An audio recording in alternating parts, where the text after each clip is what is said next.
I go further. Permit me to give my honor and respect to my great king. Oba Ewuare. He said, may you be healthy, happy, long life, my great king. He said. Letter Siba was initiated far back 4th century during the reign of Oba Ewuare I. Yes, as it does, the festival date coincides with the marriage of Oba Ewuare I to a beautiful wife named Queen Ewere. He adored and revered her so much after. Thanks for clicking on this channel. Please subscribe to Efo's blog history and click on the notification button so that whenever we upload a new video you will be notified. The origin of Igue festival. How Oba Ewuare I married two sisters. Before we watch, Kyrel El Negosa summarizes the history of the Igue festival. We at Efo's blog want to tell the history of the Igue festival and how Oba Ewuare I married two sisters. Oba Ewuare I was the Oba who popularized the Igue festival. In Benin, we have a very popular annual festival called Igue Festival, which occurs towards the end of December. This festival has a very clear origin. During the reign of Oba Ewuare I, about 1440 AD, there lived on the Benin Hugotan road a chief called Ogelka who had three beautiful daughters, Ubie, Ewere, and Oyoyo. This news of the beauty of these three sisters constantly reached the ears of the Oba in the palace. Ewere, therefore, asked Ogelka to marry his eldest daughter Ubie to him. Ogelka replied that the Oba could not marry Ubie because she was too bad-tempered, disobedient, and disrespectful. Nevertheless, the Oba insisted, though Ubie was reluctant. Willing or unwilling, Ogelka sent her to the Oba. When she got to the harem and the palace, Ubie refused all connection or sexual intercourse with the Oba, and she was unfriendly to all the women and maids in the harem. Oba Ewuare did all in his power to control Ubie from her bad behavior, but she could not be controlled. So that she might be sent away from the harem, she began to pass urine in the house, which was rigidly forbidden by the Benin people because it was contrary to Benin custom. The Oba then angrily ordered her to be sent away from the harem in disgrace, and she was accordingly driven out by the maids, who struck her with burning brands, crying Ubie and Ubie Re, meaning Ubie is going, Ubie is going, Ubie is going, Ubie is going. 3 days after this, Ewuare asked Ogelka to send his second daughter to him in place of Ubie, the bad-tempered girl. Ogelka agreed. According to the advice of an oracle, on the day Ewere was being brought to the harem, the Oba ordered the Nhagbe to escort her and the Osuma to wait for her and honor her entry into the palace. Ewere was led by the Nhagbe, dancing. The women in the harem danced for joy and the whole city was in a festive mood. Gifts of all kinds were poured on Ewere like a torrent from all parts of the city, and more valuable gifts were sent to the Oba from all parts of the country in the weeks following the marriage. Unlike Ubie, Ewere acted humbly, respectfully, and honorably. Peace, love, concord, health and prosperity prevailed in the harem and the whole palace. The Oba, the women and the maids in the harem therefore loved Ewere more than any being on earth.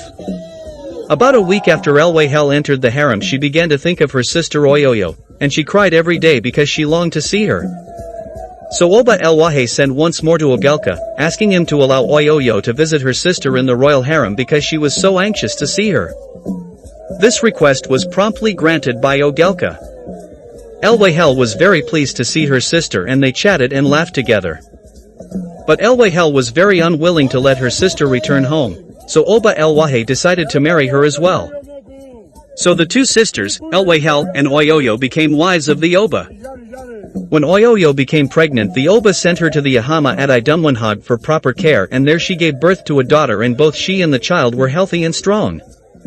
In token of his gratitude, the Oba awarded the Ahama Odigbakofo, a large collar made entirely of red beads, and gave the Ahama's wives the right to dress their hair in the Hukbakoko style, like the Oba's own wives. Odigbakofo has been worn by the Ahama at every Ubie Ewere ceremony up to the present time. Throughout his reign, every year, the Oba celebrated the anniversary of his happy and prosperous marriage to Ewere at the Igue festival, by sacrificing goats, cows, leopards and other animals and offering kola nuts and coconuts to his head, that is to his good luck, and the chiefs and people of Benin used to take part. For days after this, everyone would celebrate his own Igue in his own house. Ubie Ewere would take place on the 5th day at the palace. This has been kept up by every reigning Oba to the present day. At Ubie Ewere, people dance with Igue Ewere, means, Ewere lucky leaves. And since that time it has been the prayer not to make a journey on Ubie Day, but only on Ewere Day, so that the journey might be as happy and prosperous as that of Ewere. Oki and Ewere, we all say, safe journey.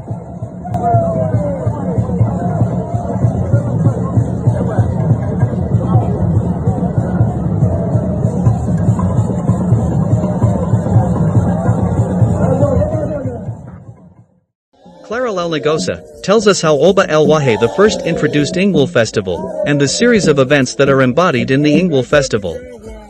She explains each of the events that make up the Ingwul festival. Please watch and listen to her as she explains. Igue Festival, which is also known as King's Festival, is a celebration with its origin in Benin Kingdom of Edo State, southern Nigeria, where I come from. My name is Karen Elogusa, granddaughter of Igue, and today I'm taking you through one of the most celebrated and recognized festival of my people. But before I go further, permit me to give my honor and respect to my great king. Oba Ewuare, he said, may you be healthy, happy, long life, my great king. He said. The festival was initiated far back 14th century during the reign of Oba Ewuare I. Yes, as it does, the festival date coincides with the marriage of Oba Ewuare I to a beautiful wife named Queen Ewere. He adored and revered her so much after his marriage. He blessed the land with his magical powers as a show of gratitude to the divine for his kindness, and ever since then, his people started celebrating him. Igue Festival is a ceremony which lasts for 7 days between Christmas and New Year, by which the Oba is prohibited from being in the presence of non-native during the Ewere rites. The Global Festival starts with the anointing of Oba Ed to signify purity, after which the chiefs pay homage to him, followed by his people. Then the actual celebration begins. Igue Festival not only celebrates the Oba with an avenue of thanksgiving to God for the end of the year and hope for a more glorious new year. Igue Festival is composed of several ceremonies, which includes, first and foremost, we have the Igue. This part of the ceremony, this is a period of fasting whereby the king and his chiefs go into strict seclusion and are forbidden by custom to see anyone during this period. And most importantly, during this period, it is also forbidden to hold burial or funeral ceremony, as the period is mainly for joy and thanksgiving to God, not for sorrow. Next, we have the Ubie ceremony. This part of the ceremony came into existence as a result of the victory of the Oba during his past conflicts and other historical events. Next, we have the Ubie, which simply means the father of the Oba. And this part of the ceremony is dedicated in blessed memory to the father of the reigning Oba and all the royal ancestors. Next, we have the Igue ceremony. This part of the ceremony involves performance by the various groups in Benin Kingdom.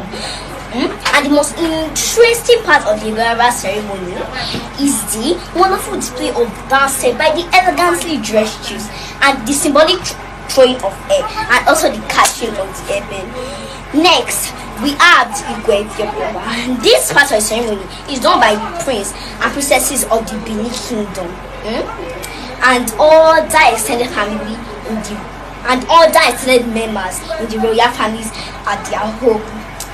Next, we have the Igue. This part of the ceremony involves the entire Benin Kingdom as a whole and includes prayers and traditional fireworks displayed throughout the cities and the community. And lastly, we have the Ewere.